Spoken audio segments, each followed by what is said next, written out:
Am I the asshole here? Won't allow my sister to adopt newborn. I, 22 male, have been harassed by my parents and sister, 37 female, for the past 4 days now. My ex, 22 female, had a baby about a week ago. Failed birth control on both of us. She kept telling me that she wanted this baby despite knowing that I would only financially provide. We discussed abortion and adoption, and I didn't force her to either option. Now that the baby is here and in NICU, my ex is nowhere to be found. Ignored all of my calls and texts, nothing has been posted on her socials, her parents can't even get in touch. One of the nurses handed me the car seat from my ex's car. My sister says she is willing to step up and adopt this baby. I'm not comfortable with that because her husband, 47 male, creeps me out. I don't have good feelings about him. I don't have proof, but I feel like he's on some sort of list. So I found a nice couple who wants to adopt this baby. They've been visiting us at the NICU, getting to know me, and spend time with the baby. I like this couple. My family doesn't since they want a close adoption, plus the couple is 2 women and my parents are ignorant. The adoption will go through in a couple of weeks in case my ex shows up. For now, they could be the legal guardian until everything legal gets settled. Also, I took a paternity test and am the biological father. Am I the asshole here for not allowing my family to adopt this baby? Edit. I brought up some of the questions some of you had with the hospital liaison. I wasn't informed that my ex had asked about safe haven laws. I believe they were giving her or me a grace period to keep biological parents with the biological child. The couple was found with the help of hospital staff. They were looking to adopt another newborn, but that fell through. I was very vocal with anyone who would listen that I was not going to be a good dad and I needed help with the options that I have. The reason I believe her husband is on some sort of list is when I was 15, I met my sister's husband and he would give me looks that made me uncomfortable. He also tried to get me alone with him, so I would try to stay around my mum all the time when he was around. I refused to go to their house for any holidays. This does make my parents upset with me and has for years. I told my mum how I felt when I was younger and she brushed it off. In the comments, I'm an NPC so what says, not the arsehole. They have no sway here. It's your baby and the mother isn't present. You are the de facto guardian. I hope the adoption goes through and the baby has a good life and is loved by their parents and safe. If you have a bad feeling about your sister's hubby, that's completely valid. I'm worried that your ex is dealing with postpartum depression, or worse. She probably needs help wherever she is. OP replies, the postpartum depression is worrying me. I still care about my ex. I also wanted this adoption to go through. Thank you for helping me feel better about the nonsense my family is putting me through. Always trust your gut. Do not let your sister have this baby if her husband gives you the creeps. Those feelings arise for a reason and you cannot put your child in danger. This. If you don't want to tell your sister your true feelings, tell them that because this baby wasn't planned, you feel more comfortable not having it in your life, and if you're opting to be in its life from afar, being an uncle to your own child isn't going to be easy and can complicate your own feelings down the line. And you can say that you don't want to do that to your child. As for the adopted family, if you have a good feeling about them, trust it. They are going as far as to show up in the NICU because they want this baby. Not just because you had it, but because adoption is difficult and hard, and they truly want this child. They will not abandon it, they will not have to worry about your sister's creepy husband, and they will love it as if it were their own. Professional Rub says, from someone who adopted out their first child to a chosen couple and not the offered family, not the asshole ever. Gross feelings about this guy aside, it's way easier to adapt to an open adoption with the couple you don't know. You need space for your feelings in all of this. You need to have a space where that child isn't in your support group. Your sister adopting the child holds so much potential for mess. Spare the child. My mum adopted her first child out to her mum and dad, and it went horribly. My grandparents ended up getting a divorce, my grandpa was an alcoholic, they never told my half-sister who her biological mother was until she was 15, and had a breakdown due to it. My mum wishes she had adopted her out to a different family that she wasn't connected to. It was a mess. Honestly, just to parrot the comments again, 100% not the asshole if you feel like you're getting bad vibes from that guy. If he's a creep and you didn't trust him around yourself at 15 years old, then absolutely don't let your child grow up in that environment. If you're getting a gut feeling, an instinctual feeling that they cannot be trusted, that she cannot be trusted by association, don't do it. You're not beholden to your family. You do not have an obligation to give them your firstborn child. You did not sign a deal with the devil in which your firstborn child would be handed over in exchange for a sick car. As much as that seems to be the case in some people's fantasies, that is fortunately not the reality of this situation, so you were spared from that fate. This might be a situation in which you have to go low or no contact with your family for a while over. I don't imagine that once this child gets adopted out to this family that you are lining them up with, that's going to go down well with your family. I think some distance and some time is definitely needed. And now, onto the update. The police have found my missing ex. She was checked out by medical. I introduced her to the couple that want to adopt the newborn, and my ex agrees that they would be the perfect parents. The newborn will be going home with the couple after being cleared to leave. The couple is also going to pick the name. The adoption process is going to take a while. For now, they will have temporary guardianship over the newborn. We've already started the process. My ex and I got plenty of photos with the newborn and some with the couple. I'm still no contact with my parents and told my sister that I believe her husband is a pedophile that was never convicted. She refuses to talk to me. I'm working on repairing my relationship with my ex because I still love her. I'm also working on repairing my relationship with her parents. She told me that it's okay to share the reason she took off. My ex said, "I called you when I started having bad contractions, but you never answered. I took that as you fully committing to not being around for this baby, and I got scared. Nobody was there. You weren't there for me." I would have been there had I answered that phone call. I didn't answer because I was at work and didn't know that she was going to give birth early. I feel terrible for putting her through that. Edit. You know what? I'm gonna be the asshole here and let my ex handle the situation now that she's back. Obviously her choice is better since she's the mother. She can decide to continue with the guardianship process for later adoption or to raise that baby with my financial support only. I'm wiping my hands about this situation and walking out. Going to focus on myself. Good luck to her. Damn.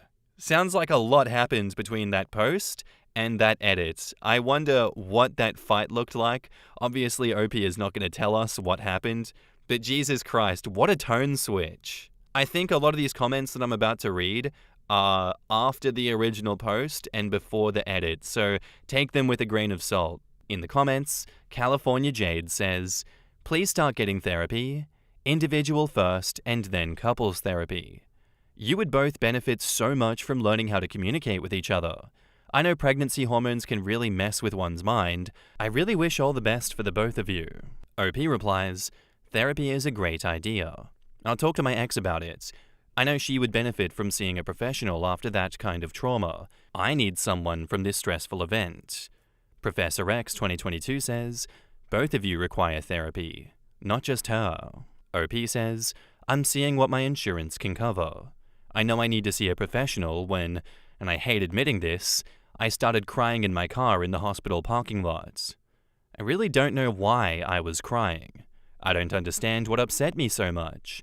I was having an okay day considering everything going on around me." Professor X replies, "I, as a therapist, make a payment plan with my clients.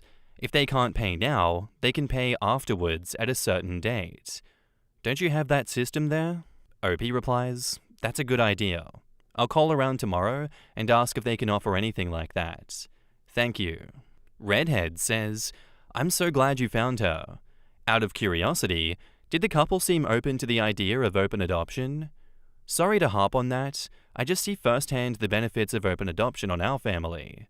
Also, don't beat yourself up for not answering your phone when you were at work." OP replies, "After meeting with my ex, they were more comfortable with the idea of an open adoption. My ex suggested that the couple gets to name the baby, so I think that helped. But can't the adoptive parents turn around and close the process if wanted? It's all up to their whims? OP replies, they absolutely can for any reason. Legally, they can too. It can be emotionally painful though. We are risking it here. Still, at 18, which is a legal adult, they cannot prevent their child from locating us. This is also why it's important for my ex and I to respect their decisions. Really? Are you sure? If the contract specifies an open adoption and states the terms for it, I wouldn't think that they can just disregard the contract on a whim. Would probably take a judge's intervention. OP says, I believe from what I looked up is that a judge would have to decide if the open adoption should be closed if there was a legal binding contract. Would need a good reason for closing, like being harassed by bio parents.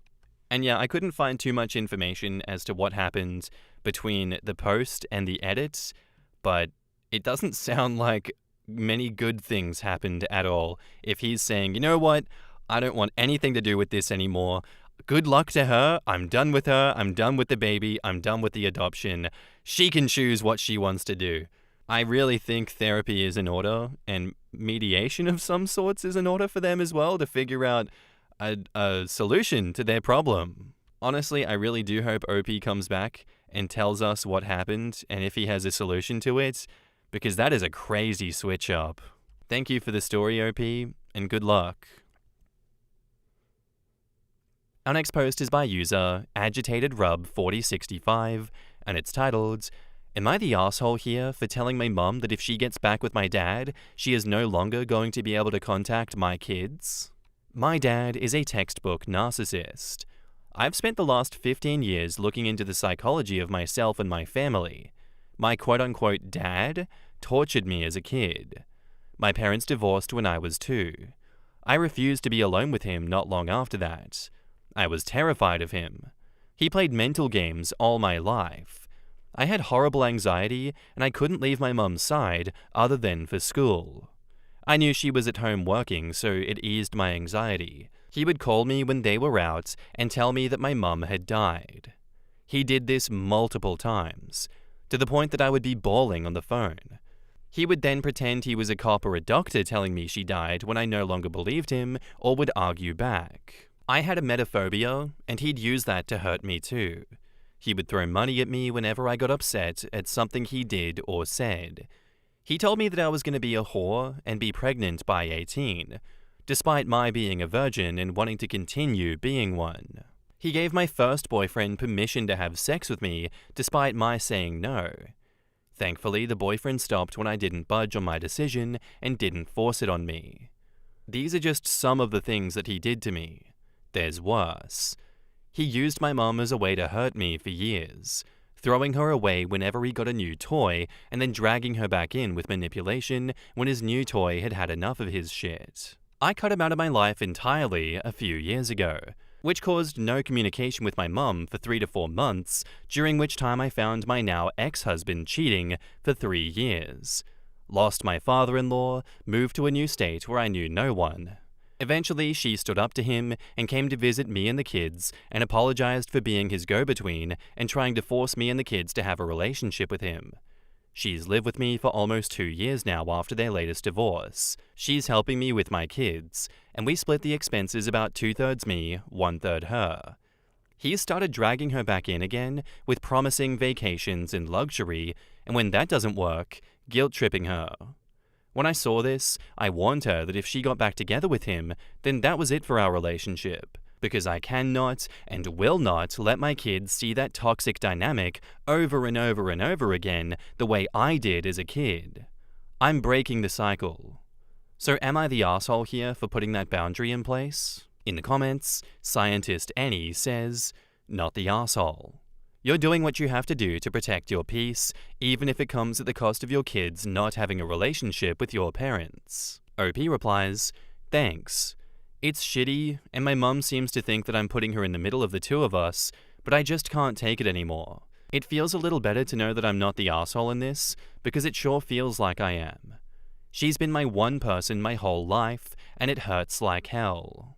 And I can see why it would hurt. It's not an easy decision, but keeping your and your kids mentally sane is what matters. I hope things work out.